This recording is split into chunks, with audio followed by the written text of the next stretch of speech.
नमस्कार। आप सभी को गणपति उत्सव की हार्दिक शुभकामनाएं। आज 14 सितंबर हिंदी दिवस है और इस अवसर पर मेरे चैनल को 1 वर्ष पूर्ण हो चुका है।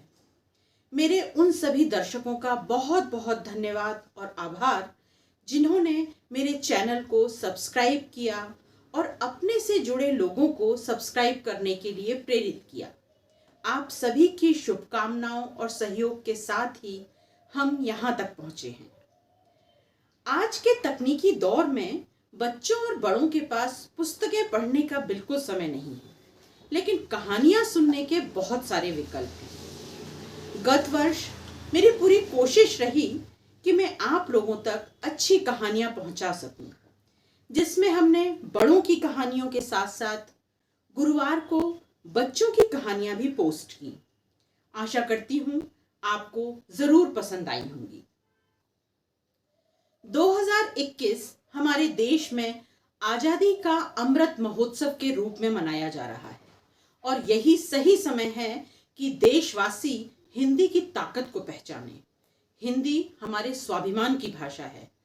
अन्य भाषाओं का वर्चस्व चाहे जितना भी बढ़ जाए, लेकिन हमारी हिंदी पर कभी कोई प्रतिकूल प्रभाव नहीं पड़ेगा। हिंदी की जड़ें बहुत गहरी हैं। राष्ट्रकवि मैथिली शरण गुप्त ने कहा था कि हिंदी उन गुणों से अलंकृत है जिनके बल पर विश्व की सभी साहित्यिक भाषाओं की अगली श्रेणी में सभासीन हो सकती है।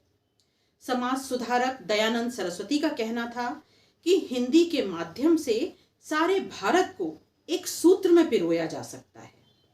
पूर्व प्रधानमंत्री अटल बिहारी वाजपेयी ने संयुक्त राष्ट्र में हिंदी में भाषण देकर इतिहास रच दिया था। देश के 4 सर्वाधिक पढ़े जाने वाले अखबार भी हिंदी के ही हैं। हिंदी सिनेमा खरबों रुपए की इंडस्ट्री है। 2/3 चैनल हिंदी के हैं। विज्ञापन की दुनिया में तो हिंदी का बोलबाला है। पूरे विश्व में 200 के लगभग विश्वविद्यालयों में हिंदी पढ़ाई जा रही है। ये आंकड़े सांकेतिक जरूर हैं, लेकिन हम इन पर गर्व कर सकते हैं।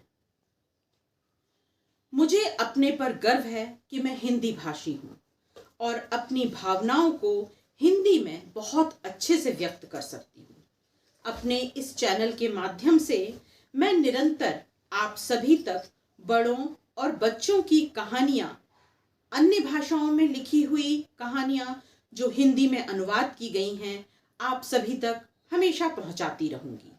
साथ ही समय समय पर इसमें यात्रा संस्मरण भी शामिल करूंगी।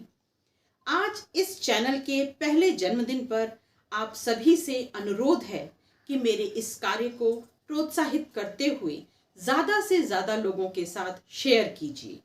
अब मुझे आज्ञा दीजिए, एक नई कहानी के साथ फिर मिलते हैं। नमस्कार।